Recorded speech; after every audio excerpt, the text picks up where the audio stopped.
Bien, buenos días, ¿no? Me toca el papel difícil de hablar de Gramsci, marxismo, mucha abstracción, casi a punto de comer. Y bueno, vamos a intentar que la charla, como la tengo montada, tiene un objetivo fundamental, que es, presuponiendo que el conocimiento de Gramsci es importante, pero no total, intentar hacer una introducción que anime por un lado a leer a Gramsci y otro que oriente o que facilite o que permita una orientación, una lectura de Gramsci que facilite la misma, ¿no? Y si luego hay un debate aquí o una comida, pues hacemos más, digamos, las inevitables analogías de las que ha hablado un poco Mariscal con la situación actual. Bien. Antes que nada, quiero agradecer a la organización, sobre todo a los que normalmente no se ven, ¿no? Normalmente en estos actos se ven los que hablamos, pero no los que otros, ¿no? Otras que son camaradas que han posibilitado en muy poco tiempo 2 escuelas, una entidad importante. Disculpad aquí que no pude venir al anterior, era el inicio del equipo actual y tuvimos ahí una descoordinación. Yo pensaba que Mauricio era el responsable de formación, hablaba con él, pero no era Bea, entonces ahí no pude venir al final, pero sí quería disculparme, ¿no? Sistema de escuelas además, el Escuela TCM, que abre el sistema de escuelas de las federaciones en verano, que continuará con la Escuela Federal en julio. Estará la Asturiana, estará el País Valenciano, estará la Andalucía, y poco a poco, de aquí a diciembre, todas las federaciones. Entonces, sumando todas las camaradas que asistirán a esas escuelas, podemos estar en un complejo sistema de escuelas y en su recuperación que alcance a cientos de cuadros del partido, algo que no teníamos desde hace tiempo. Entonces, por tanto, agradecer a la organización y sobre todo a los camaradas anónimos, que no se les ve, pero que tienen un esfuerzo importante, ¿no? ¿Por qué Gramsci? Voy al turrón. ¿Por qué Gramsci es importante? Bueno, Gramsci es el autor con el cual se ha recepcionado el marxismo en las últimas décadas en los marcos donde nosotros actuamos políticamente, fundamentalmente Europa y América Latina, ¿no? Por ejemplo, para comunistas de mi generación, los que nos afiliamos a la UJC cuando ya no había nada, ¿no? Yo me afilié en el 89, con muy poquitos años, 13 años, pues ya caían los países del este, 91 caía la Unión Soviética, derrota del Frente Sandinista, bueno, aquello tremendo, ¿no? En aquel momento pues era muy difícil. Entonces Gramsci era, digamos, de los pocos autores, y yo me acuerdo, los primeros libros que me compré de marxismo eran de Gramsci, pero claro, la vi. No me acuerdo, yo vivía en Toledo, me fui a comprar un manifiesto comunista y no estaba editado como ahora, pero me dijeron, me quito una cosa de Gramsci, de Planeta Agostini, ¿qué tal, no? Era el autor con el cual se recepcionó desde lo que llamemos la transición o el último franquismo hasta ahora, con Althusser, el otro, ¿no? O Althusser, no sé cómo se pronuncia, el marxismo, aquí. Y luego los que venimos de América Latina, es el gran autor, hablaré de ello luego, se recepciona más tarde. De hecho, Gramsci tiene un aterrizaje en América Latina complejo y está muy relacionado con la derrota del movimiento guerrillero, ¿no? Y por tanto la derrota también de los planteamientos marxistas en América Latina, pero Gramsci quedaba, digamos, como el autor marxista más accesible, ¿no? Si uno ve los libros de bachillerato españoles de la época de los 90, incluso de los 2000, casi el único, bueno, se hablaba de Marx, ¿no? Que caía en selectividad y tal, pero se hablaba fundamentalmente de Gramsci. Digamos, yo pertenezco a una generación de militantes que primero leímos a Gramsci, luego con los años leímos a Lenin y ya después llegamos a Marx y a Engels, ¿no? De la misma manera que hay camaradas más veteranos que tienen un conocimiento del partido mayor del que puedo tener yo, eso es lo que ocurrió con Lenin, ¿no? Digamos, de las generaciones comunistas post Segunda Guerra Mundial, se difunde mucho, digamos, el pensamiento y los libros de Lenin, la Unión Soviética, edita mucho en castellano, entonces leen primero y conocen primero a Lenin y luego ya pues llegó Marx, Engels y otros, ¿no? Entonces, bueno, por eso es importante Gramsci. Gramsci es un autor muy importante porque, digamos, en estos momentos además, donde en el mundo académico, sindical o social, la hegemonía es muy conservadora, hablar de Gramsci nos permite hablar del marxismo. Entonces Gramsci es un elemento casi en ese sentido pragmático, digamos, fundamental. ¿Por qué es importante Gramsci? Segundo elemento de importancia de Gramsci. Gramsci es un autor muy particular. Antonio Gramsci pertenece, digamos, a una generación de revolucionarios, de comunistas, que rompen con el paréntesis conservador que existió en el movimiento obrero, que se abrió con la derrota de la Comuna de París, ¿se acordáis? 1871, y ahí se abre con la derrota de la Comuna de París, es al final, el final, digamos, una forma de práctica política del movimiento obrero que era la insurrección. ¿Vale? El elemento insurreccional era el vehículo de la lucha de clases principal, y esa fue la revolución, digamos, de 1830, la del 48, bueno, es una serie de revoluciones que concluye ese ciclo de lucha en el 1871. Y de la reflexión de esa derrota se abre un periodo de viraje en donde, digamos, el movimiento socialdemócrata, ya muy establecido, grandes sindicatos, grandes partidos, evolucionan hacia un planteamiento economicista, parlamentario, y sobre todo la concepción del socialismo es algo que llegará de una manera mecánica en torno cuando aparezca la crisis del capitalismo. Que la voluntad de sectores revolucionarios de hacer la revolución, aunque sean las condiciones más difíciles, era minoritaria. Hasta que surge la gran crisis que nos llevó a la Primera Guerra Mundial, la crisis de un nuevo capitalismo, un capitalismo de nuevo tipo, que era el capitalismo monopolista, el capitalismo financiero. El año pasado se cumplió el centenario, ¿no?, de la Primera Guerra Mundial. Bueno, y ahí surge una nueva generación de jóvenes revolucionarios que, a pesar de estar en las peores condiciones, asumen la voluntad de llevar a cabo la revolución y rompen, digamos, con ese esquema tradicional, digamos, del movimiento obrero que se había visto. Y eso era, pues, Lenin claramente, ¿no?, cuando triunfó la Unión Soviética, Rosa Luxemburgo, Mao Zedong, Gramsci. Ese es un valor muy importante. Pero por el otro lado, Gramsci, por su edad y por las circunstancias históricas que le toca vivir, es esa recuperación de la voluntad revolucionaria, no esa concepción positivista de las condiciones objetivas no están dadas, esto no se puede hacer la revolución en Alemania y en Austria porque el capitalismo es muy estable, entonces lo que tenemos que hacer es presentarlo a las elecciones y algunas movilizaciones sindicales, sacar más salario, pero no en el momento, el rollo de las condiciones objetivas que nunca se daban. Pues estos dijeron, bueno, pues hay condiciones subjetivas de hacer la revolución. Pero Gramsci, además, junto a esa voluntad que no abandona nunca, como ha dicho bien Mariscal, es el revolucionario que vive la derrota.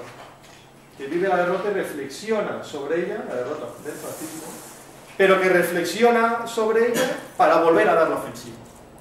Es admirable. Si uno lee la biografía de Gramsci se deprime, porque es todo un tragedión continuo, pero esa voluntad de que se podía ganar, de que era posible ganar, a pesar de estar en las peores condiciones por relación de fuerza, marcan toda su vida, y a mí me parece eso muy importante para revolucionarios como nosotros en estos momentos. ¿Bien? ¿Se ha entendido más o menos? Esto es para mí, porque es... Claro, sí, el pesimismo del conocimiento, ¿no? Pero bueno, además es un autor que escribe a contracorriente del resto de los grandes líderes comunistas o revolucionarios o teóricos, ¿no?, que normalmente escribieron en condiciones de victoria. Porque Lenin, es verdad, hasta la derrota en 1905, la derrota del populismo, pero básicamente uno lee a Lenin y es un tío que está a la ofensiva, ¿no? Uno lee a Mao, gran parte de su vida está a la ofensiva. Uno lee a Ho Chi Minh, denostado por Centella aquí,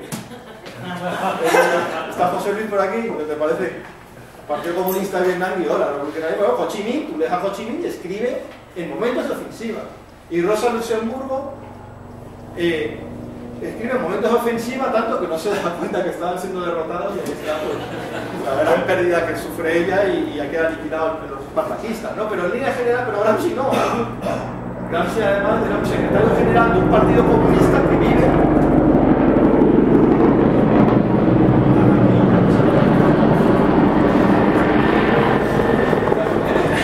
Este viene de sol hasta Miraflores. Gramsci escribe, además como estuvo en la cárcel en la parte final de su vida, en un momento de derrota, que es cuando ese impulso revolucionario que se abre de 1917, la Revolución Rusa, y se cierra en 1921, digamos, con el asesinato de Rosa Luxemburgo, digamos, el fracaso de las revoluciones en Hungría, en Polonia, en Alemania, en Italia. La reacción es el fascismo. Y él escribe gran parte de su última vida, sobre todo la vida suya más como teórico, porque como dirigente político estaba en la cárcel, ¿no?, en torno a condiciones de derrota. Pero nunca pierde esa voluntad de victoria, de ganar, ¿no?, digamos, revolucionaria. Avanzo. La obra de Gramsci. Periodos de la obra de Gramsci, para ordenar un poco sus lecturas. Primero, ¿qué nos podemos encontrar de Gramsci en las librerías o en las bibliotecas municipales o de la Comunidad de Madrid? ¿Cómo se ordenan los grandes éxitos de Gramsci en estos momentos? Bueno, hay varias formas. Hay una típica de las ferias de libros, en una manera ocasión, que hay en octubre y en abril, ¿no? Sí, que son distintos libros, este debe ser argentino, ¿no? Más igual, porque ahora en América Latina hay un furor de Gramsci, ¿no? Son, digamos, libros de Antonio Gramsci, pero que en realidad nunca escribió. O sea, nunca hubo un libro de Gramsci que se llamase La política del Estado moderno y notas sobre Maquiavelo, ¿no? Sino, claro, ¿cuándo escribe Gramsci? Bueno, escribe Gramsci cuando le meten en la cárcel en 1927 y muere, no me acuerdo, creo que muere en el 27, ¿no? Le meten en la cárcel en el 26 y muere en el 37. Y escribe lo que se llamó los cuadernos de la cárcel. Pero ningún cuaderno de la cárcel se llamaba así. ¿Qué ocurre? Lo sacan de la cárcel los escritos, los llevan a Moscú, y cuando triunfan los partisanos en Italia, sobre todo en el norte de Madrid, Togliatti, que era su compañero del núcleo dirigente del Pichí, traduce, empieza a editar, traducirlo por el italiano, empieza a editar parte de sus libros, pero en función de la coyuntura política que tenía Italia en aquel momento, que era la construcción del nuevo Estado no fascista en Italia, la constituyente, ¿no? La creación de las voltas de Salerno, el giro de Salerno, ¿no? El Pichí, como lo hemos conocido contemporáneamente hasta que se suicidó. Entonces, claro, pues él agarraba esa cantidad de cuadernos y manuscritos, escribe con una letra chiquitica así, y saca una serie de libros en función de esa coyuntura y le pone estos nombres, pero que en realidad no existieron, ¿bien? Pero son los primeros que se tradujeron. Y Planeta Agostini tenía aquí, que son los mismos, son más de derechas que la madre de Superman, pero como Gramsci vendía mucho, pues asumieron su edición, igual que ahora promocionan los debates televisivos en las estaciones. Se sigue avanzando ya en la transición española, digamos, en el periodo de legalización del partido, ya a finales de los 70 y tal, en España. Manuel Sacristán, una pena que no era José, al final, un cuadro político nuestro que además conoce muy bien ahora de Sacristán, en la recepción de Gramsci en España. Esto es un libro de Tote, que me dejó y se lo voy a dejar aquí para que te lo tengas que llevar. Se escribe esto, que es una traducción, perdón, una selección de textos que hace Manuel Sacristán sobre Gramsci. De aquí vienen ordenados cronológicamente. Y ahí haré yo un ordenamiento de lecturas que os pueda servir al leer en qué contexto histórico escribió cada cosa que escribió. ¿Bien? Y luego, Lo acaban de reeditar. Sí, lo acaban de reeditar, siglo XXI, sabéis, siglo XXI, lo ha comprado Acal, y llega Ramón Acal y lo ha vuelto a reeditar en las tapitas estas rojas, ¿no? De Acal Antagonismo, ¿no? Sí, don Antonio Antón, que es el gran conocedor, traductor de parte de esas obras. Y yo no sé por qué, pero este libro tenía en el siglo XXI un prólogo de Manuel Sacristán que intentaba introducir, sobre todo pensaba mucho en los cuadros estudiantiles y obreros de aquel momento, del Sucre, PC y tal, pero no, nunca salió en el siglo XXI y se editó después en Trota. Y como Manuel Sacristán ya estábamos en la democracia, pues él cuando escribía en la clandestinidad escribía 4 hojas, 5 hojas, ese era el estilo de Sacristán, como Gramsci, ¿no? Porque escribía en condiciones de clandestinidad. Pues aquí se desplaya y escribe un sencillo prólogo de 170 páginas, que es una preciosidad, es una maravilla, pero admito que tiene una complejidad de lectura grande. Bien. Y la última forma de leer a Gramsci es ya la leche, porque quien encuentre esto es como los que coleccionamos vinilos, ¿no? Una cosa que es ya tardíamente el mismo Pichí dijo, bueno, esto ya se murió Togliatti, no vaya a ser que estando en vida le reprochasen algo y que bueno, vamos a editar cómo la obra de Gramsci tal como la escribió en los cuadernos de la cárcel, como él escribió cada cuaderno en función de un esquema de trabajo que él se hizo, porque estuvo 3 años en la cárcel sin que le dejasen escribir ni leer. Bueno, 3 años daba mucho de ahí, tu esquema, hasta que pudo empezar a escribir ya en 1929. Y salieron, se tradujeron aquí en España, en Bruguera, y es muy difícil encontrar. De hecho, esto me lo regaló, no sé por qué, pero me lo regaló Traficantes de Sueño. Me regaló, tenían un juego, menos el libro 1 y 2, pero que los escaneé y los tengo en PDF. En algún momento podemos escanear todos, porque esto es muy difícil encontrar, ¿no? Es casi de las cosas más positivas que saqué en mi época de coordinador de Madrid fue que Traficantes de Sueño me regaló el libro. Entonces, bien, ¿por qué es importante Gramsci? ¿Cómo es la obra de Gramsci? Entonces, para facilitar su lectura, ¿en qué periodos se puede dividir la obra de Gramsci? Digamos, más o menos está establecido en 3 periodos muy diferenciados. Y cada periodo tiene un problema fundamental a resolver por parte del Partido Comunista y un elemento teórico al que abordar, ¿no? Más o menos. hay un periodo de ofensiva, un periodo de reflujo y un periodo de derrota. El periodo de ofensiva es el gran periodo revolucionario, el bienio rojo. Revolución de octubre, 1917, acontecimiento mundial, que por cierto se va a cumplir el centenario dentro de poco y hay que empezar a contarlo ya, ¿eh? Un acontecimiento mundial, además a contracorriente, ¿no? El movimiento obrero seguía en esa línea hegemónica, socialdemócrata, tradicional, ¿no? Por fases, etapas, etapista, tal, y de pronto, en un sitio agrario, periférico del mundo y tal, sale la Revolución Socialista. Acontecimiento de los jóvenes obreros, socialistas del mundo y anarquistas también. Jolín, en las peores condiciones, en un país que ha sido relevante, se gana. Y es la primera revolución socialista de la historia.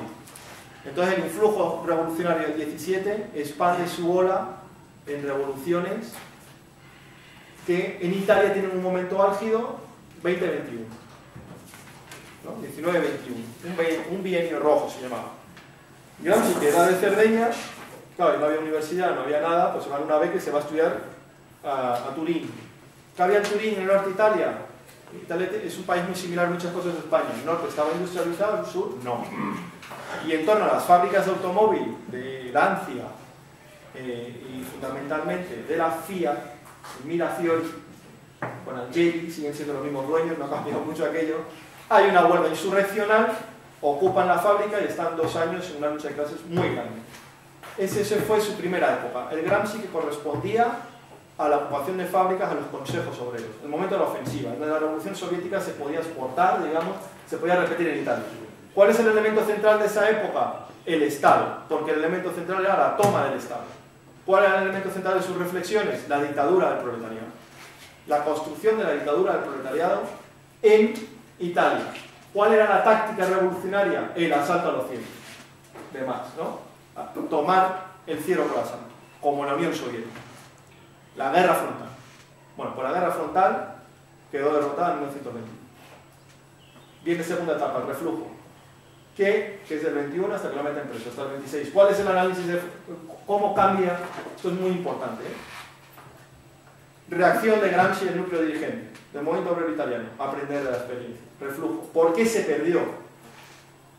Se perdió porque había una falta de conducción política.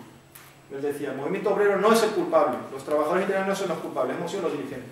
Una falta de conducción política porque faltaba un partido obrero que dirigiese la revolución. Se separan del Partido Socialista Italiano y crean y fundan en Livorno el Partido Comunista Italiano, ¿no? A los que les gusta el fútbol, que por aquí, en Livorno, pues, gran partido, equipo de fútbol comunista, pues ahí es donde se crea, en la ciudad portuaria proletaria, el Partido Comunista. Bien, entonces, la segunda etapa está dedicada a una, digamos, estructura teórica de impulsar la formación de un partido joven, que era el Partido Comunista de Italia, el Partido Nuevo. Bien, y ya la reflexión era tanto el Estado como la construcción del partido. Pero la construcción del partido con otro elemento, que es que se da, no solo es derrotado los consejos obreros, sino es que gana el fascismo. Y el fascismo gana en Italia sin mucha resistencia y con un apoyo social de base popular muy grande. De hecho, hay partes de Cuadernos en la cárcel en el que él habla como campesinos, o sea, sectores populares del sur de Italia iban a paliar a los obreros del norte. ¿No? ¿Qué pasó? Viene el fascismo con un apoyo popular tremendo, una movilización de masas sin gran resistencia. El movimiento obrero en reflujo, derrotado. Empieza la tercera fase, que es la reflexión de la derrota. Y él, que es el momento más conocido, encima le meten en la cárcel, ¿no? El fascismo, él es un muerto, un resistente antifascista y una persona asesinada en las cárceles del fascismo, como Miguel Hernández aquí, ¿no? Le negaron la cura, bueno, hicieron de todo. Y luego Mussolini le habló de darle la libertad si él, digamos, pedía perdón, o sea, escribir, se negó, ¿no? Y murió 6 días después de salir en libertad cuando su pena ya había sido cumplida, ¿no? Terrible. Bueno, tercera etapa, 26-37, cuando muere, el análisis de por qué se perdió.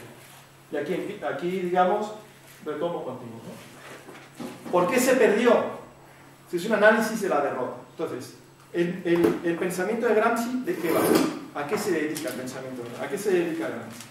Bueno, ¿cuál es el eje del pensamiento de Gramsci? Mejor dicho. después de estas tres etapas. Bueno, pues hay un planteamiento, digamos, por desgracia, hegemónico en Gramsci, tanto en América Latina como aquí, los países anglosajones no tanto, porque influye menos en las partes de izquierda, ¿no?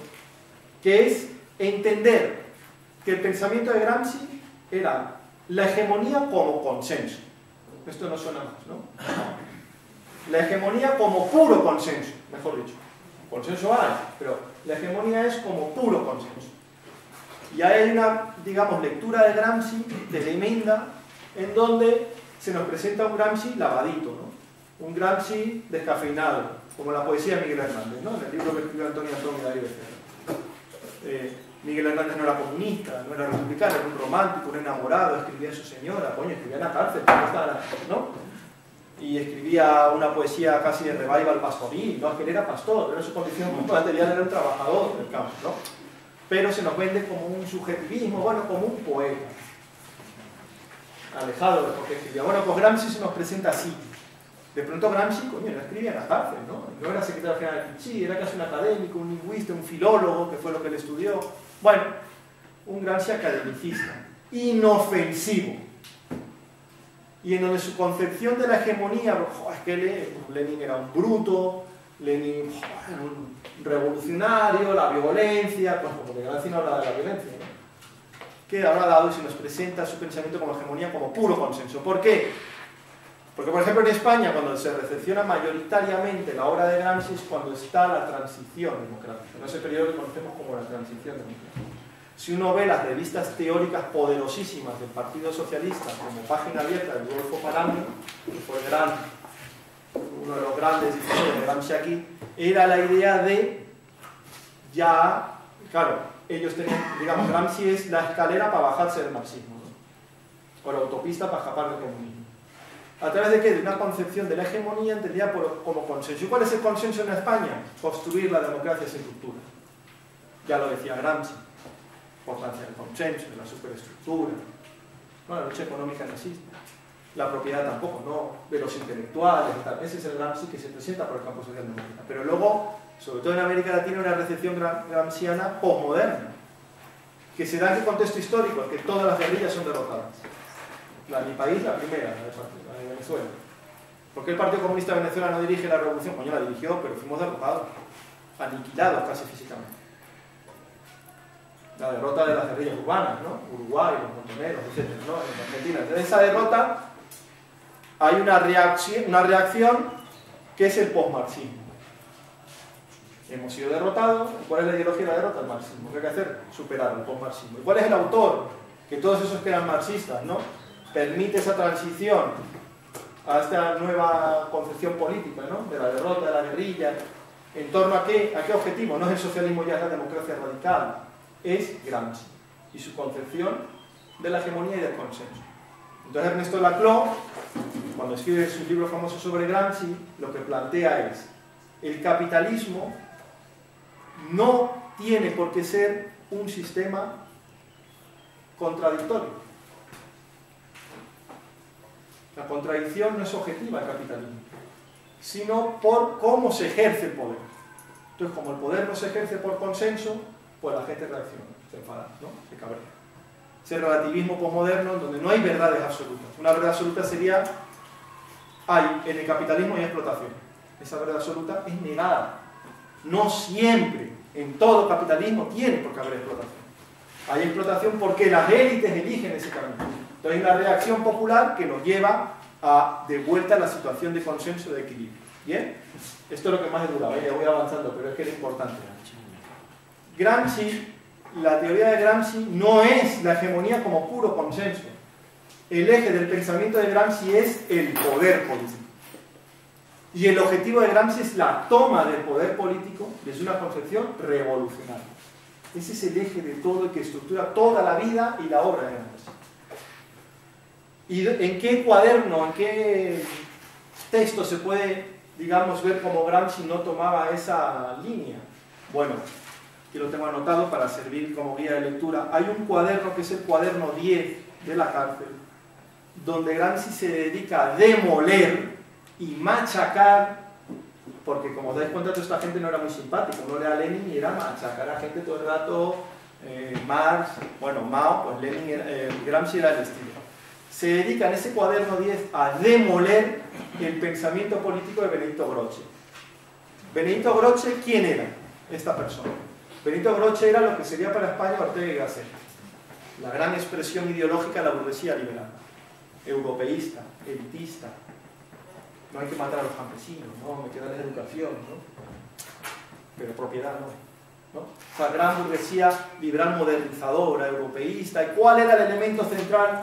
¿Cuál era, digamos, la misión dentro del capitalismo de estos intelectuales? El consenso, ¿no?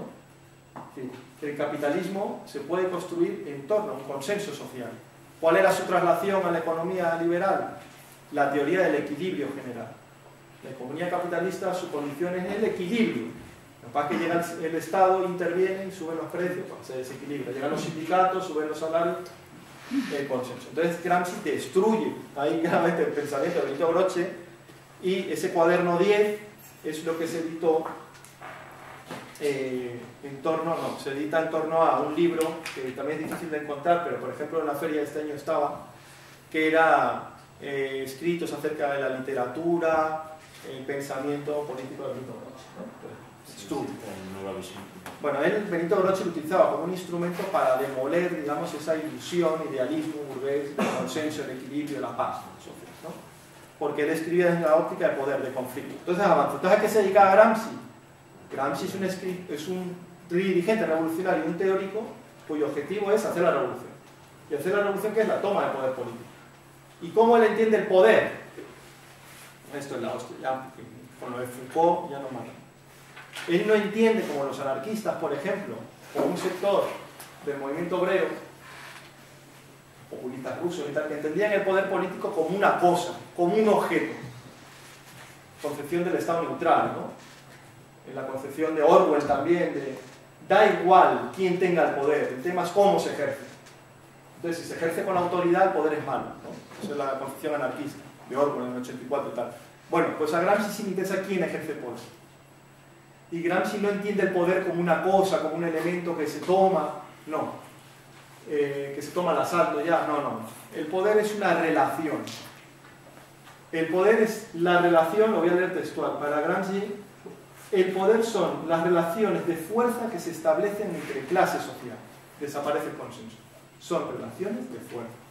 Hay un sector de la población de clases sociales que quiere ganar a otro. Porque se vive en un sistema contradictorio y desigual. Y los que quieren superar esa desigualdad tiene que ser en torno a emplear la fuerza. Y si el poder político y la revolución es el elemento central de su pensamiento, ¿a través de qué categoría la estudia? A través de la hegemonía. ¿Y dónde entra la hegemonía en el pensamiento de Gramsci? A través de una derrota, que fue la derrota del Bienio Rojo y de los consejos obreros en el norte de Italia.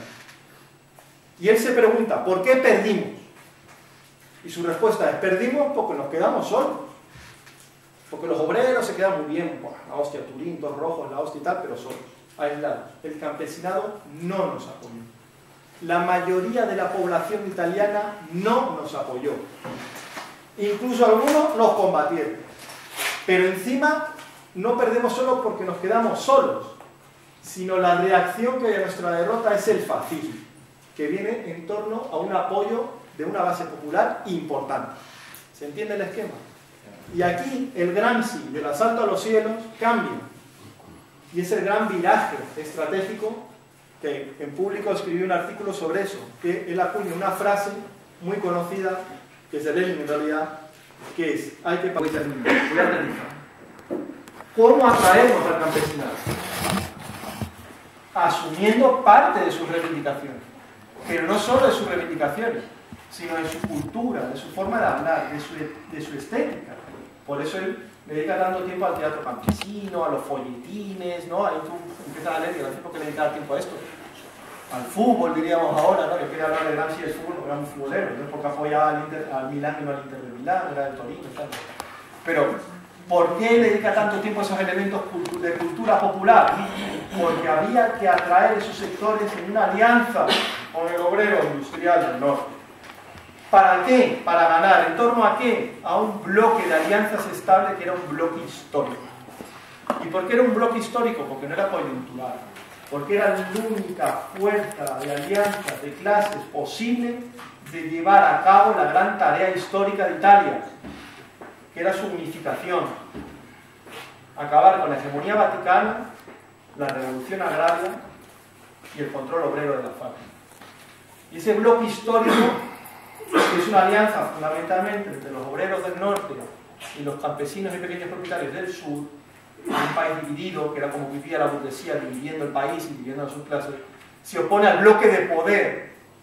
Y el bloque de poder está entre los dueños de las grandes fábricas del norte, Angeli, y los latifundistas del sur. ¿Entiendes? Entonces, de la hegemonía, la reflexión es ¿por qué perdieron? Y perdieron porque se quedaron solos. Y se quedaron solos porque no trazaron ni alianza, ni ningún tipo de discurso al campesinado. Y eso había que recomponerlo y trazar una alianza estable en torno a un bloque histórico. Y solo ese bloque podía ganar al otro. Pero el otro es el bloque de poder. ¿Y por qué ese bloque de poder es mayoritario? Y encima de una forma fascista, ¿no?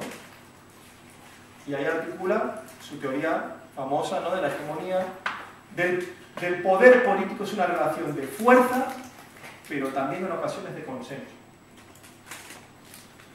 No siempre el capitalismo, en Italia, porque él estudiaba Italia, utiliza la fuerza y la coerción para que la burguesía sea hegemónica, mayoritaria, fuerza dirigente. También utiliza el consenso, porque hay sectores del pueblo que apoyan a Mussolini. ¿Qué tareas hay que resolver para romper, ¿no?, ese apoyo a la burguesía financiera, que era el fascismo, y vengan al campo popular? Pues la coerción y la fuerza, decía él, eso lo tenemos chupado. Eso Lenin nos ha aportado mucho, ¿no? Pero ¿qué pasa con aquellas otras medidas de consenso, ¿no?, a través de herramientas como ha dicho Mariscal, ¿no?, el colegio, la educación, digamos ahora la tele, la radio, tal, no sé qué, que elaboran ese consenso, ¿no? Generan esa hegemonía entre el campo popular. Hay que trabajar ahí. Por eso este bloque histórico hay que darle una importancia prioritaria, pero prioritaria no es como nos venden los intelectuales ahora, es decir, no, la prioridad la tenemos los intelectuales, ¿no? No, prioritaria es por lo poco estudiado, lo poco ensayado, y la importancia que tiene ese nuevo bloque histórico de obreros y campesinos de articular una contrahegemonía y trabajar lentamente, pedagógicamente, entre esos capas populares que estaban con el fascismo para que vengan al socialismo. Algo muy similar, por ejemplo, en España ocurrió con el PSUC. El PSUC tenía, por un lado, sectores del viejo artesanado, populares, ¿no?, independentistas. La CNT, su brazo político era Esquerra Republicana de Cataluña. Me hace gracia cuando dicen, no, es que la CNT no tenía partido porque eran los sindicalistas. Mentira. Pedían el voto para Esquerra Republicana. Tiene una concepción dominada por el nacionalismo. La FAI no, pero la minoría en Cataluña. Y por el otro lado, una cantidad de obreros que con la industrialización del desarrollismo franquista se elevó, que venían primero de Aragón, luego de Murcia, Andalucía, Extremadura, y de un componente agrícola importante, donde había mucho falangismo popular. Pues el PSUC, por eso Gramsci fue tan utilizado y tan estudiado en el sur, logró articular una política de alianza nacional y de clase, con los obreros nativos y los de fuera, e integrar a los catalanes no nacidos ahí como catalanes con la fórmula de son catalanes todos los que viven y trabajan en Cataluña, y utilizar el castellano, pero dar la batalla por el catalán, que era el prohibido por el franquismo, etc., ¿no? Esos son un ejemplo práctico de lucha de un bloque histórico en la lucha por la hegemonía, en la lucha antifranquista en este país, el PSUC. Y el Pichí, claro. Si Gramsci no teoriza sobre esto y el componente dirigente del Pichí no lo aplica, el Partido Comunista de Italia se hubiese quedado como un partido regionalista del norte, como es la Liga Norte ahora, que por cierto tiene mucho voto de tradición comunista, porque se ha roto esa alianza. Y los partisanos solo lucharon en el norte contra los alemanes. En el sur recibieron a los norteamericanos con los brazos abiertos.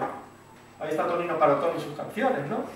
Yo quiero hablar americano y tal, ¿no? Desde el sur los campesinos fueron a recibir a los norteamericanos, los del norte pegándose con ellos. Bueno, pues el Partido Comunista logró integrar todo eso en un bloque, y los elementos culturales, de lengua, estéticos, de expresiones literarias, de las canciones, de la música, de tal, fueron muy importantes para construir, digamos, esa sensibilidad, ¿no? Esa complicidad de unos obreros del norte con sus nuevos aliados campesinos del sur y generar una fuerza ganadora.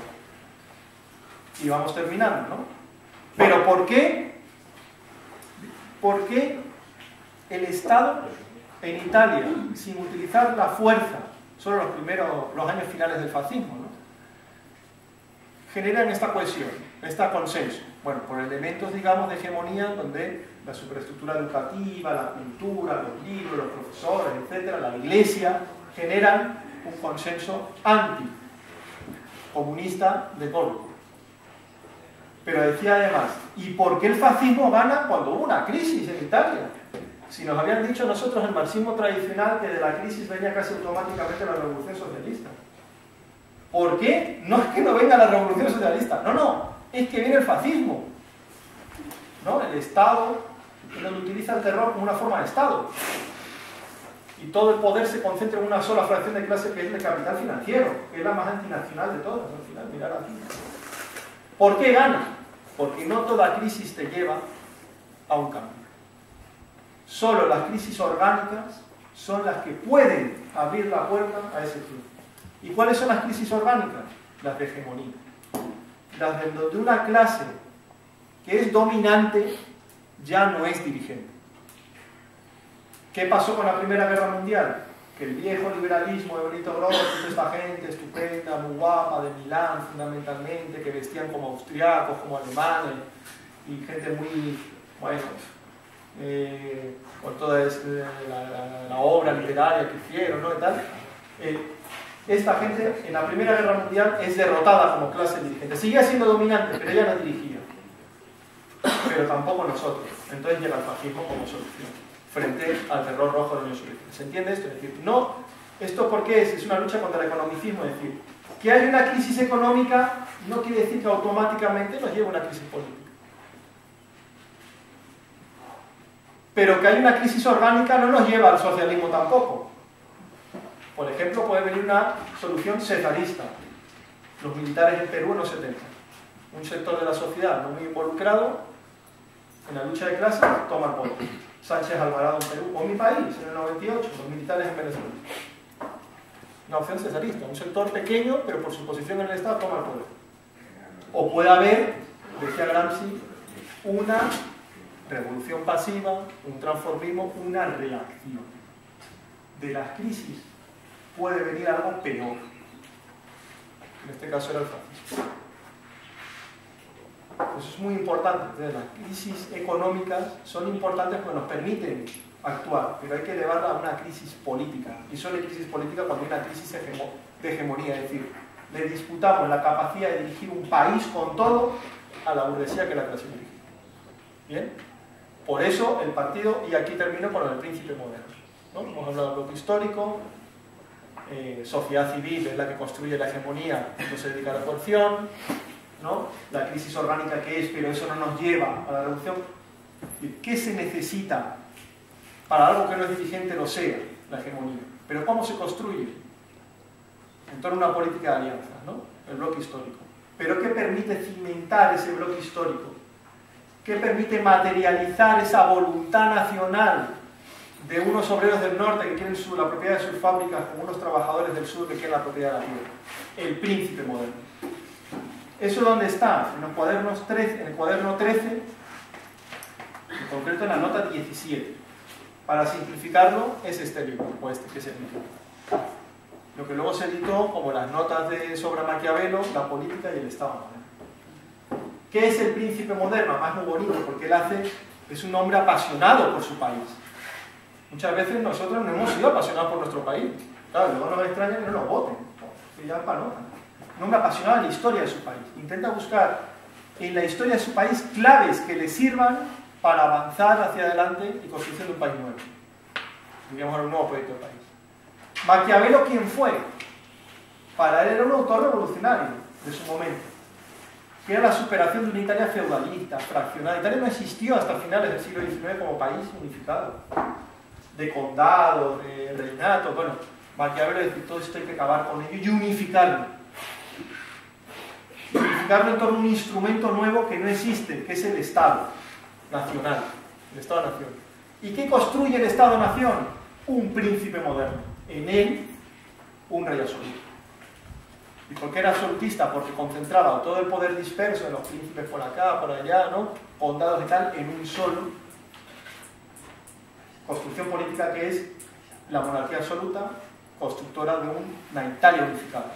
Y así ya nos dejan de invadir los austriacos, nos dejan de Colobar y tal. Gramsci, que es marxista y dialéctico, no utiliza linealmente esto. Porque algunos sí, los monárquicos italianos intentaron en los 20, 30 y 40 volver a reeditar el príncipe moderno de Maquiavelo. Necesitamos otro rey y tal. La Italia de ahora no tiene nada que ver con la de Maquiavelo.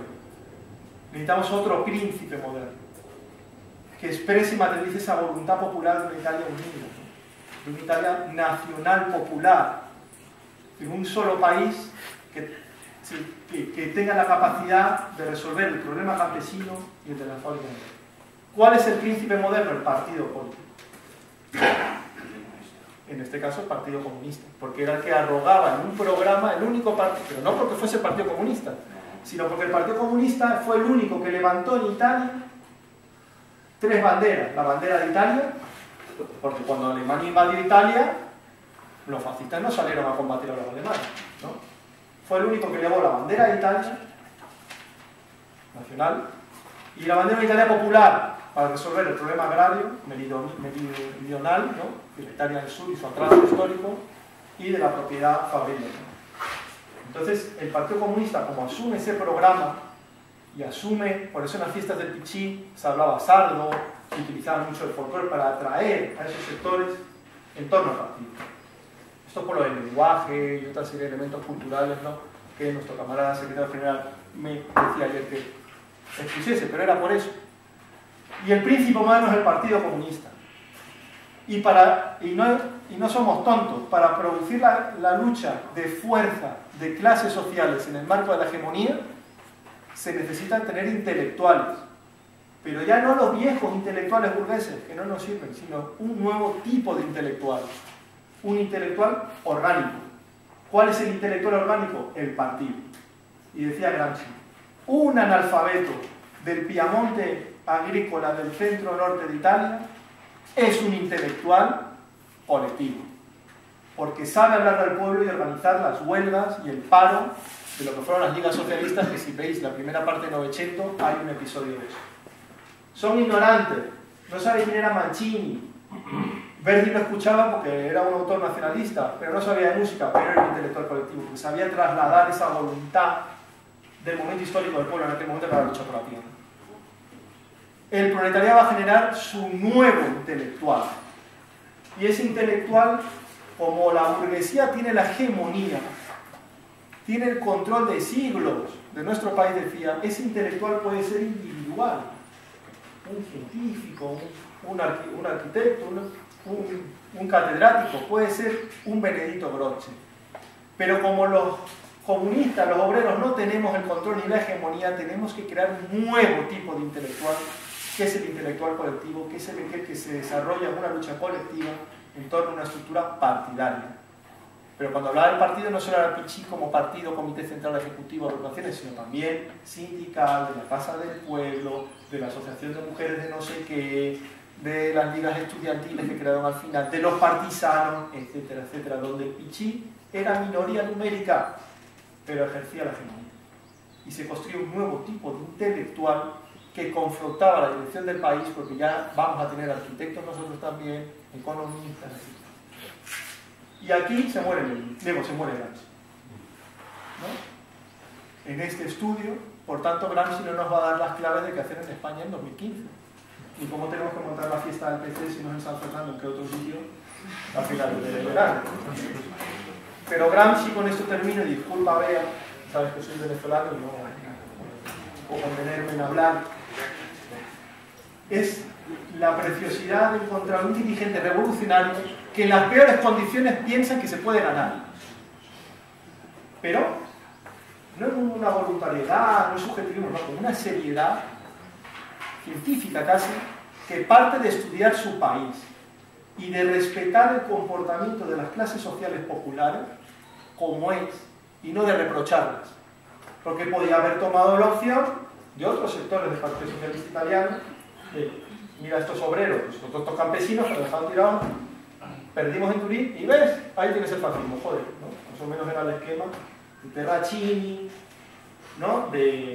Bueno, de los fundadores originarios del Fichy izquierdista, porque Gramsci tuvo que luchar también contra la derrota en minoría frente a un movimiento obrero izquierdista.